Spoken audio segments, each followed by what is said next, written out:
Good day, ladies and gentlemen. Welcome to this edition of Ride with Coleman in AkukoTv. My name is Coleman. So right now I'm on the way to pick up my guest. Today is going to be a very interesting section. So keep watching. Subscribe to AkukoTv. If you like this program, subscribe and share to your family and friends. Keep watching AkukoTv.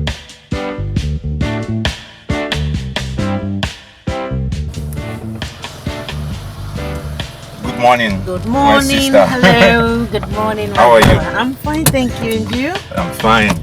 Longest time. It's been a while. Yeah. When was the last time we met each other? Oh, I think it was Mary and Coron. Yes, during the Valentine's party. Valentine's party. Yes, Yeah. yes. February. Yes, that was in February. It's been a couple March, of months April, now. May, June, July, August, September, October, November. 9 months. Yeah, it's a long time. Wow. Coupled with the lockdown. Yeah. Yeah. And the COVID-19 crisis. Yes. So, are you ready for today? I'm ready. I'm ready. Okay. So you take a breathe in and breathe out. So let's start. So viewers, welcome to Ride with Coleman. Today is gonna be an interesting episode because we have a special guest here. So please introduce yourself, ma'am. My names are Joy Sabrina Wakego,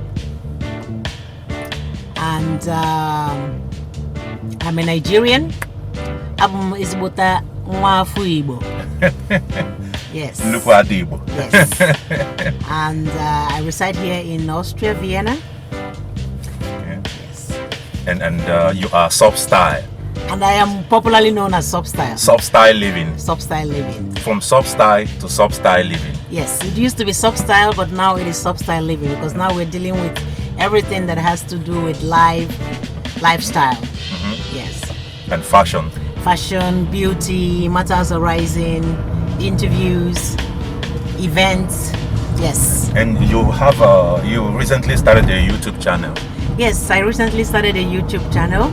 It would be nice if you, your viewers, subscribe to our YouTube channel. Yes, please subscribe to my YouTube channel, like you just said. And what's your YouTube channel? My YouTube channel is SUBSTYLE Living. It's very simple. SUBSTYLE Living. Yes. Written together. It's written together, basically. Yeah. Yeah, because I was searching last time. It was I wrote it separately. Yeah. And it shows me other kind of SUBSTYLE. Okay. Yeah. No, it's written together. Yeah. It's SUBSTYLE, and then the L is a big L, so it's a capital L, and then Living. Yes. Okay. You are subscribed to her channel. Let's support each other. And subscribe also to AkukoTv. Yes. Like. It doesn't cost anything. Like and subscribe. How long have you been living in Austria? To be precise, I live in Austria now. I've been living here for the past almost 20 years. Wow. Yes. It's been a long. It's been a while. So Ipugome. Yeah, yes. Yes, you can say that. Okay. That's interesting. Yeah. Tell us 3 things you love about Austria. Oh. The 3 things that I like about Austria. One thing is coming from where I come from, I really like that there's security in Austria. Yeah, it's one of the safest country in the world. In the world, actually, yes. Yeah. So I like the fact that you're quite secure, living in Austria. And then another thing that I like in Austria is that the human life is valued in Austria. Every human counts, even the animals. Yeah. Every human counts. If something happens to you, the investigators, they will make sure, and they will work even the next 20 years to make sure that the case is solved. So nothing is swept under the carpet. That's one thing I like. There's a lot of transparency. That's what I like about Austria. Yeah. And then another thing I like about Austria is Austria on its own does have a lot to offer. Tourism. If you're a tourist and you want to visit Austria, they have a lot of historical buildings in most parts of Austria. So, and then of course, like I said, I like the the fact that life in Austria is very simple. There's no competition. You don't have to prove anything to anybody, especially the Austrians.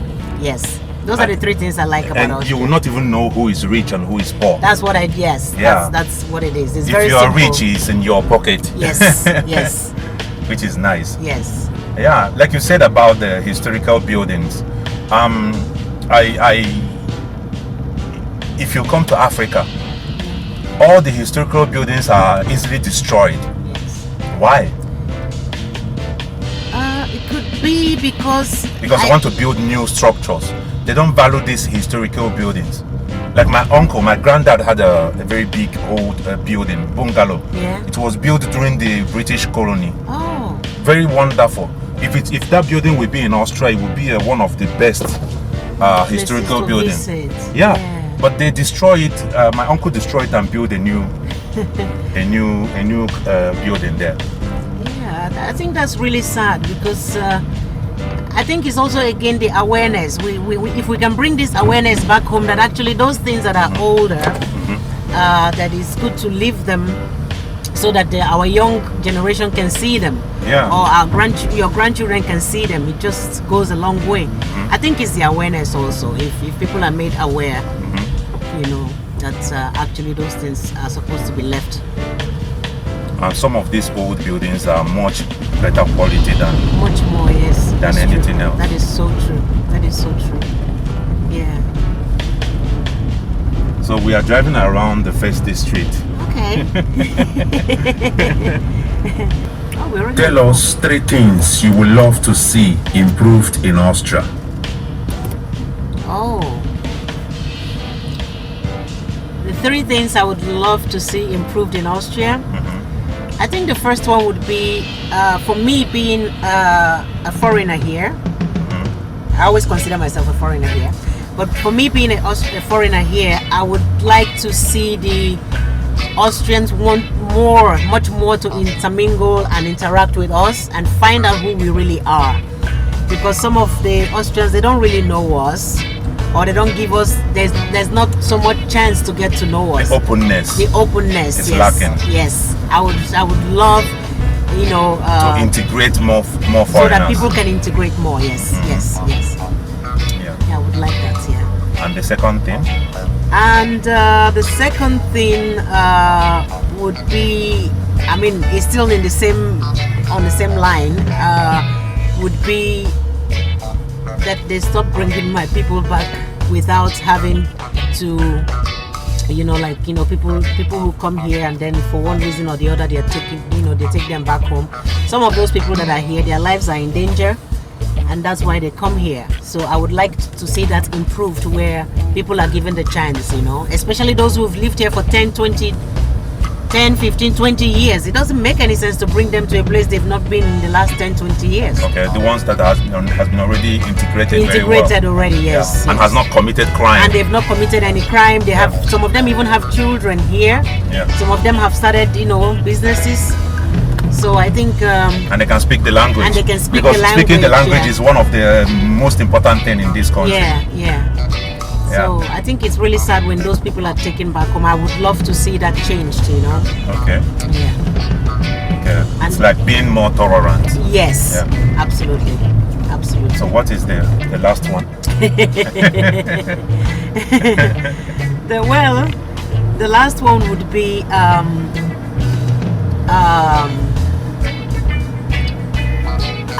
what I would like to see improved. I cannot change the way people think here, but it's still again on the same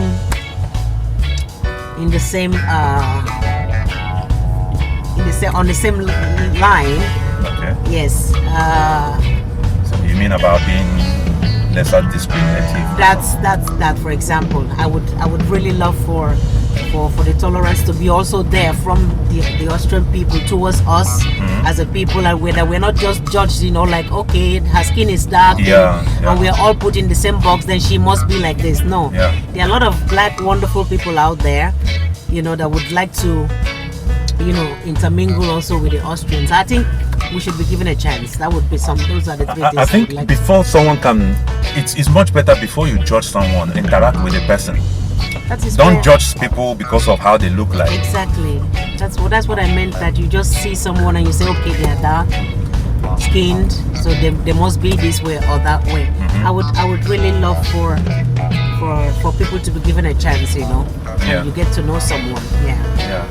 One thing I wanted to add is, like, I would like that Austria as a country has more possibilities of international colleges and universities. That would be like, you have the courses in English. It must not be German. Exactly. I mean, for foreigners who wants to improve their academic qualifications here.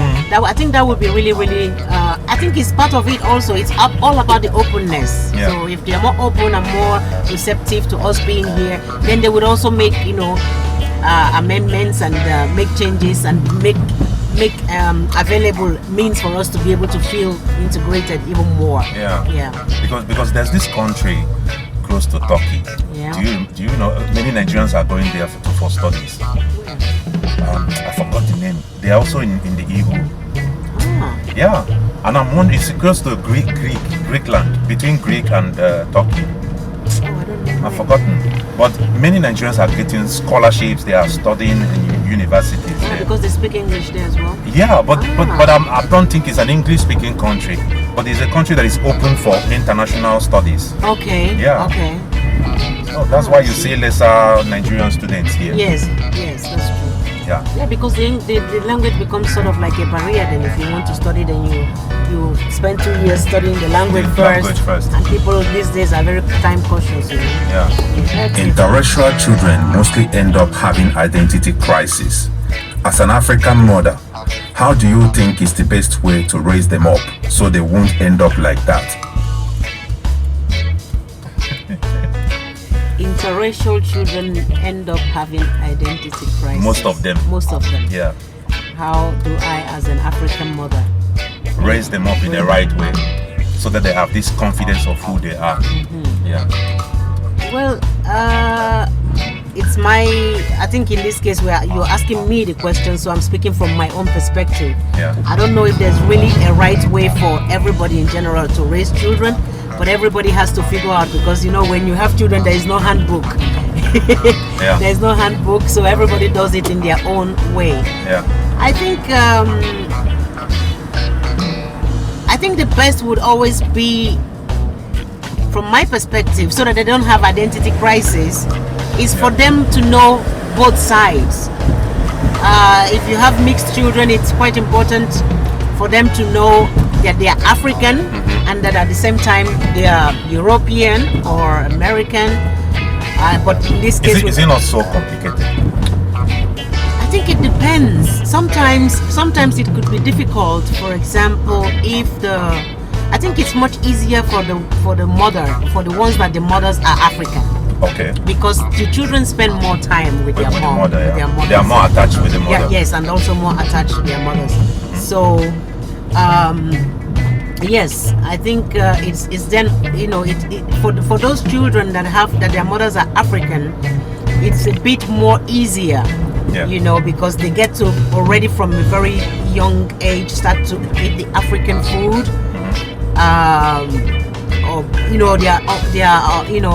They run errands with their moms, and then their moms are usually also, but it's the same thing with the men also. But I just feel for the mothers it's a little bit for the African mothers, the ones with the African mothers, it's a bit easier because of course the children spend more time. So I think that the best would be to really let the children know that they are, your dad is Austrian, your mom is Nigerian or Kenyan, and it's up to the parents now to try to bring in those the lifestyle and the culture, and the traditions it's up to you as the African parent to bring it into your children. And I think the earlier you start, the better. Because if you don't do it for many years, and then all of a sudden they are 15 and you want to come and teach them about the African food, or you want to teach them, it's quite late. Yeah. So I think it's better you start just when they are really tiny, and even the language. Today we now know also that it's quite important to teach them the languages, Yeah. Yes. Yeah, Exactly. the language, that language thing, my children are mixed. Yes. And their mother is from here. Yeah. So I have tried my best to teach them Igbo language. Okay. Of course, they know some certain things like parts of the body. Okay. Imi, ntutu, ono, they know that. Okay. Kedu kiemelo, kedu afage. Yeah. But if you want to go deeper, They caught you. yeah, because they speak 90% with German with their mom. Yeah. And the time they have with me, when you teach them Igbo, and you don't, and after 3 days you try to recite those things you taught them, they easily forget. Yeah. That is also possible. But I'm thinking another way for raising mixed children up is to, if the ones that have more possibilities to travel to Africa more often, Yeah. I think it's the best way Take that them they along. experience Africa, Yeah. especially when they are little. Yes. Yeah. That's true. That is So that they have also sense of identity, That's true. Yes. But do you think, I think 80% of mixed children have more connection with their European parent, culture, than Africa.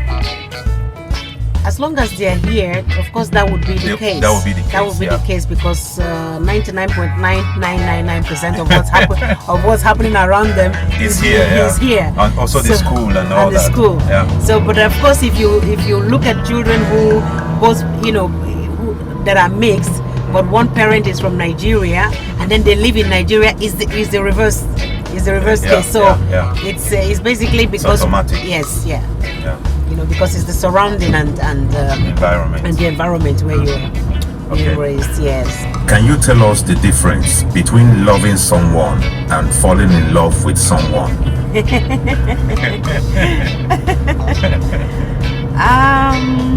The difference between loving someone and falling in love with someone. Yeah. I think loving someone is something that it depends on the person, but it's something that happens anyway on a daily basis. Especially if you say a mother and a child, they love each other. Yeah. A husband and wife are in love with each other, Okay. or should be in love with each other. Okay. Brothers and sisters love each other. You love your neighbor. So I think loving someone, for me the difference is that when you're in love with someone, there's this butterfly feeling. There's this, you get your heart Yeah. Butterfly. Yeah, you have the butterfly. And heart skipping. Your heart skips and beats faster when you see the person Okay. that you're in love with. Okay. And then, of course, you don't feel that way with your mom or with Okay. your dad or with your brother. Is there not something your mom can do for you and you fall in love? Is it possible? I think you love your mom anyways. Okay. So, that's why some people, they say, I have been in a relationship for the last 20 years, Yeah. but the last 5 years, I was not in love anymore. Okay. So, they still love the person, but they don't have that, They have fallen out of love. they have fallen out of love. Yeah. Okay. Yeah. Okay. That is very satisfying answer. Yeah, is it okay? What do you think is the reason why Africans does not like to support each other? Wow. Oh. Nke a yiri goat, oh. Yeah.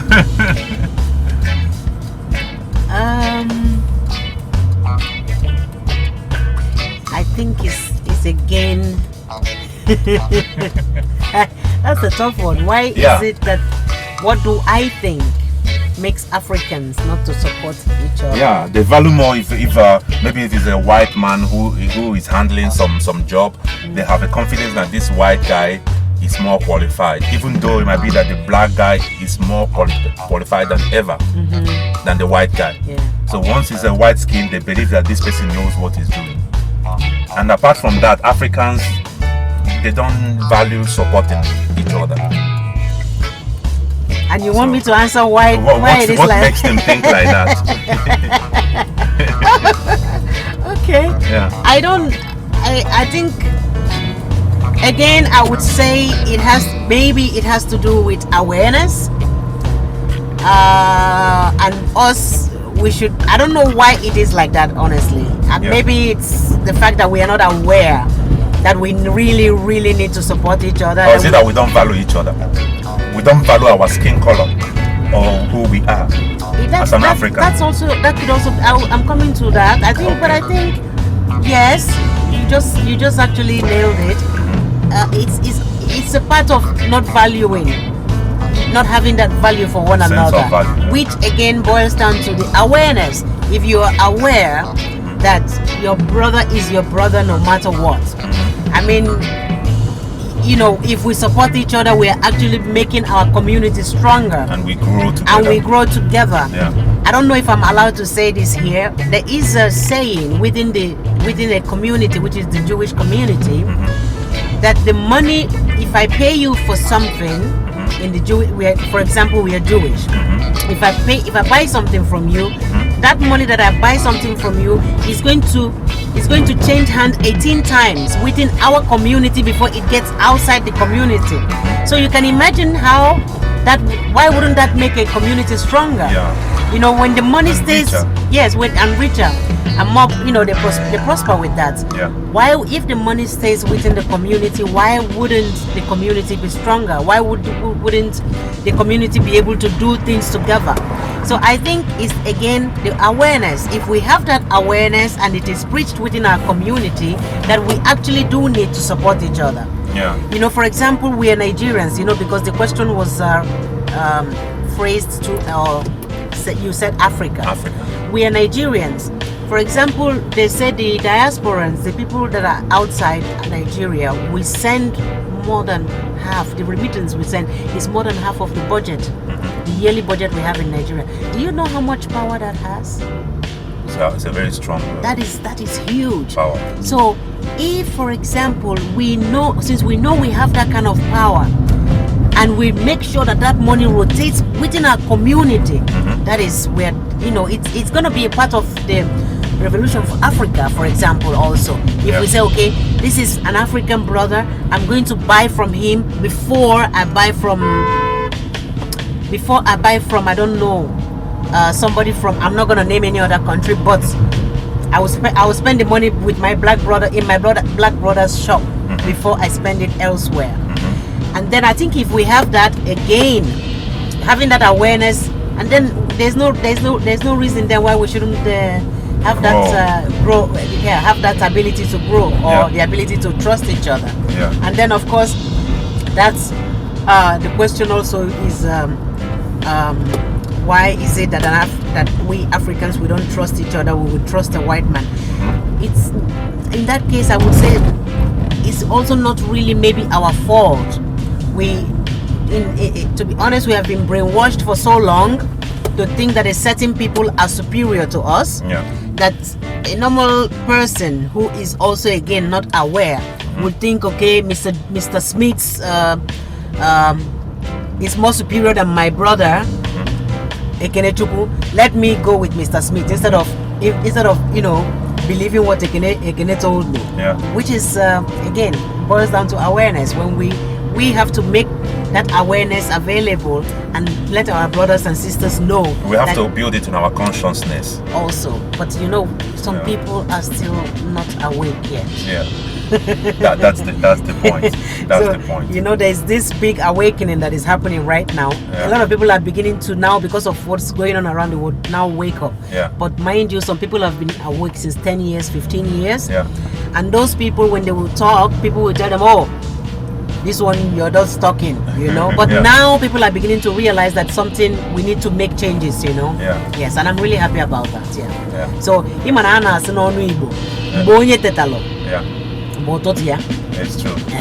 So, if you've woken since 10 years, 10 years ago, somebody else maybe have been tapping you on the shoulder to wake up, and you didn't get what they were saying. You didn't understand it.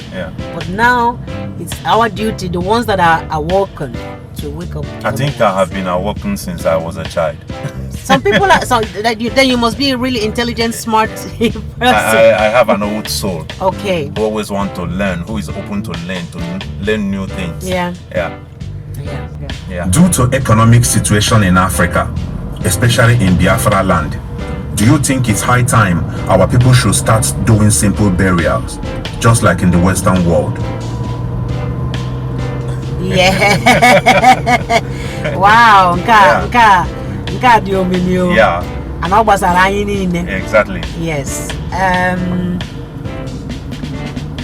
I think so, because actually you answered the question you asked. I think it's about time that we keep things simple. One of the problems we have as Africans, or let me focus on Kansi go to Biafra land. One of the problems we have is that I ain't very competitive. So both the rich and the poor. Both the rich and the poor. But the thing is that the rich man, while he's doing that extravagant burial, while he's sitting there, his money is yielding more money for him. When he sleeps, his money is yielding money. And now you have a normal job, 9 to 5 job. Now you want to have a burial for your mother the same way, and it should be that grand like the rich man has it. It's not possible. At the end, you would have consequences, because you've either borrowed money to do the burial like that, and then now you're owing the Iana Bogbese. So that's why there's always family quarrels after burial. Yes. 90%. Yes, because everybody is tense. Everybody. Yes, everybody is tense, because now you start thinking, hey, I borrowed 50,000 from James.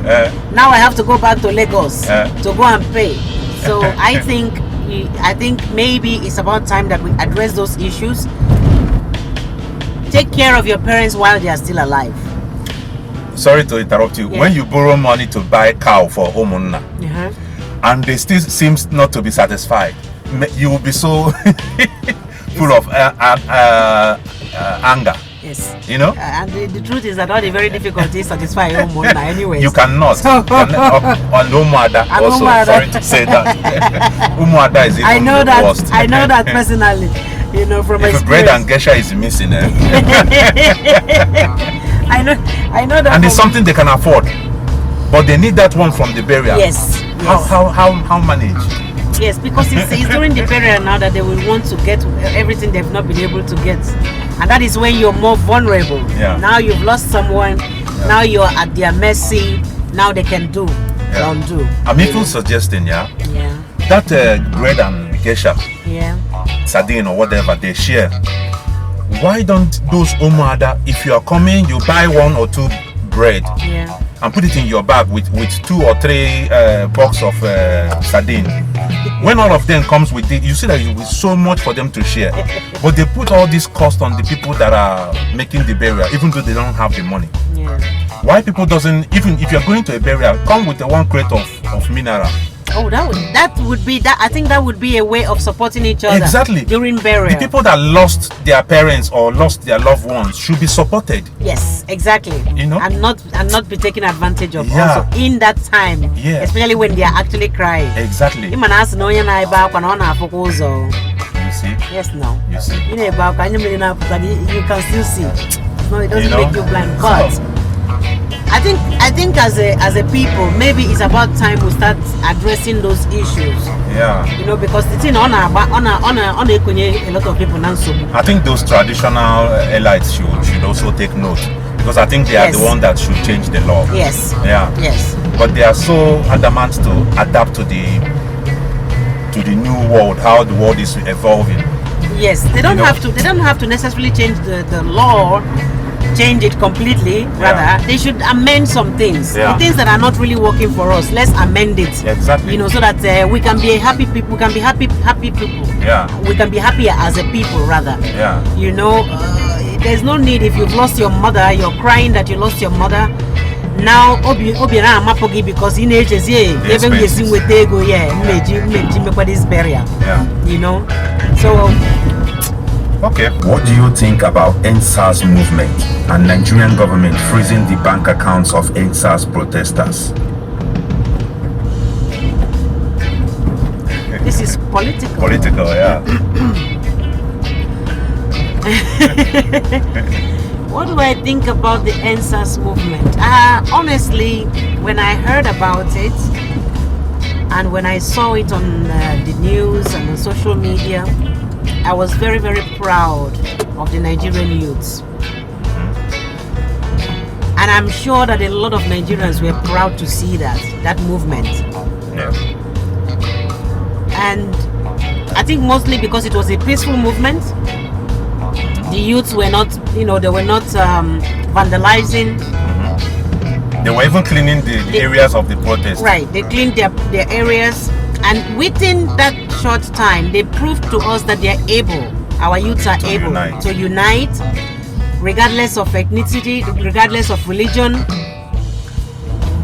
And I think that's one thing that Nigeria lacks. We have to stop all this, I come from here, you come from there. Yeah. But anyways, they also proved to us that they are very, they are able to create. Within that short time, they created solar panels, and they had their own solar panels where they were able to charge their phones. They organized for themselves the toilets. They cleaned up after each protest. And they shared food among themselves. They shared food amongst themselves. So in reality, it shows that we do have people in Nigeria that are, kind-hearted people. Responsible. And responsible as well.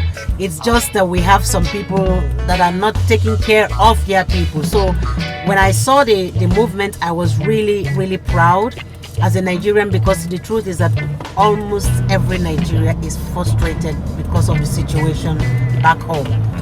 And I think most of us are frustrated, or rather not happy, because we know that Nigeria is capable. Yeah. We know that Nigeria has everything that it takes for its citizens to have a better life. And so it pains everyone to know that nothing functions. There's no electricity.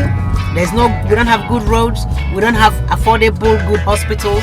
I think the problem is our leaders. The leaders are really not doing what they're supposed to do. And I think everybody now knows what's up, because we all have our phones in our hand, and we saw that the palliatives that were even meant to be shared amongst people were locked up. So how mean can people be that they refuse to even share food that has been... There's one little boy that said that our leaders we should have a mass burial for all our leaders. Did you see that video? Yes, I saw it. And I think he has a point. Yes, he has a point. He has a point, because what our leaders don't understand is, if things are going well, we would not have to protest. Now you're freezing the accounts of people who protest, who went out to protest. Yeah. They protested because they want you to make changes. Yeah. They are protesting because they want you to. They are giving you a chance actually by protesting, because they can also come out and say, we want the leaders to step down. And we live in democracy. And we actually, quote unquote, why freezing the account? So people should be allowed to speak their mind, and your people that you're taking care of, don't forget that the same people are the same ones who voted you in. Exactly. Why is it that when you need their vote, you're able to come and be nice and campaign and eat with them akara and tell them how wonderful, and you make promises, and then at the end you don't keep those promises? I think people are tired of that. Exactly. People are tired of you coming to make your campaign, and then you make all these promises, and then once you get into office, you forget who voted you in. Yeah. Every Nigerian is not any more superior than any other Nigerian. We are all Nigerians, and we all should have the right to speak up when things are not going well. Exactly. Look at the country where we live. Exactly. The people here have everything they need. The government give them the normal standard life. And if you have a contract in this country, you perform your job very well. And if yes, because accountability, you have to give account of what because you did. everything is accounted for. Yeah. And I think the thing we don't have in Nigeria is this accountability. Because here in Austria, for example, you have a job, you do a project. After doing that project, somebody else from another place comes in to audit your work. Exactly. So now, after your work has been audited, if there is a mistake, they will call you out. Exactly. So it's lacking in Nigeria. And then we also saw here what happened with one of the well-known politicians here. He did something. There was a video. When they saw it, he had to step down. Exactly. In Nigeria, people are caught doing things they're not supposed to do, and they're still in government. Yeah. How do you then teach the normal common criminal that when he does something, there is a consequence? Like the governor, they recorded taking bribe in dollars to put in his pocket. For example. He's still the governor. For example. So now you are sitting up there, you're actually not setting a good example for the people. So it's about time. And I think I'm happy because most Nigerians know that this is not the way to go, and that is why they are speaking. All the governors should be having accountable. They should be accountable of whatever they are doing. Whatever they are doing. Their performance during the time they were in the office. Yes. But nobody is checking that. Nobody is checking that because the people, we have allowed it. We have allowed it. You know, because I think that a people that are smart would not allow some stupid people to rule them. It's not possible. You know, so it is time, and that's what's happening. Die there together. Yes, yes. So I think that's what is happening now, that people are beginning to say, you know what, that's enough is enough. Yeah. We cannot take this anymore. But of course, now they are beginning to clamp them down by closing their accounts and taking them to courts, to jail, which is again against the Constitution, because the Constitution says that you have a right to a free speech, and you do have a right to protest. You know, what is happening in Nigeria happens in Ghana or any other African country, there would have been serious war, because Nigerians are very patient. Yes. With the government and the situation. Yeah, you know, you just named Ghana now. Let's not forget that things were also not so smooth in Ghana just a couple of not too long ago here. Yeah. And remember that Ghana was in Nigeria in the 80s, and we told, there was the so-called Ghana must go. Yeah. But now the Ghanaians stood up for themselves, and that's why things are getting better for them. So it's about time for the Nigerians also to take suit and stand up for themselves. Yeah, if we continue with the political subject, we will not stop today. You think you can act? Give us your reactions. Your 17-year-old daughter calls you from women's clinic, telling you that she had made up her mind to abort her unwanted pregnancy. Convince her not to do it and make her see reasons. She's calling? Yeah. She called you from a women's clinic. So I'm supposed to pretend that I have a phone now? Yeah. You can also use your hand. You can also use your hand. Hello? Hello, darling daughter. How are you? You are where? At a clinic? Okay. What happened? Huh? Are you serious? Sweetheart, calm down, just calm down. This is something we should have talked about even before you go in there. I don't think that's a great idea. No, please, my darling, listen to me. I don't think that's a great idea because every child has a right to live. Please, I'm coming there right now and we need to talk about this. Don't do anything until I get there. Please, don't do anything. I want to come there right now. And sweetheart, please, such decisions should not be made just like that. You're a young girl. You are a very young girl. Okay, I'm coming there. I'm coming there to join you. Okay? No, don't tell me that you're doing anything. You're not doing anything until I have to come there. And that's all. I have a right also. That's my grandchild as well. Yes. He's not born yet, so it's not. Oh, yes. He's my grandchild, so I have a right. We're going to talk about it. I'm coming. Let's not waste too much time. I'm coming there now. All right, see you. Okay, bye. well. I drove in a wrong direction. Oh, I see. Okay. But this guy he understood and he stopped for me. Oh, okay. I think you did well. But let the viewers give you some point. Guys, from 1 to 10, how was her performance? So, but for me personally, I think I give you a good mark. Oh, really? I'm very surprised. I was thinking you would be shocked and you will be confused. But you did well. I think if the child is the child seems to be confused already, with, going to a place and then making a decision without even talking to me. That's confusion. So I have to now calm down and tell her that I'm coming there. We need to talk about this. Because I think it's also not something you can easily settle on phone. Yes. You need to stop her by all means. Meet her face to face, and then that's why I said don't do anything until I get there. Let me come there so we can talk.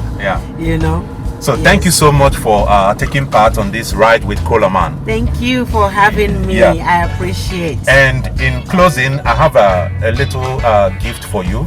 Oh. It's a Botaku shower gel. Oh, okay. It's just to say thank you and showing appreciation for you to take your time and come and join me on this program. Oh, that's really, really thoughtful of you. Thank you very much. You're welcome. Wow, a shower gel. Yeah. Okay. So guys, we have come to the end of this program. Do you have any last words you want to tell them? My last word is take care of yourselves. Please subscribe to his channel, AkukoTv. Subscribe also to my channel, SUBSTYLELIVING. Africans in Vienna, let's hold together. We can make this happen. Let's build our community. We can be a much stronger community. Let's support each other.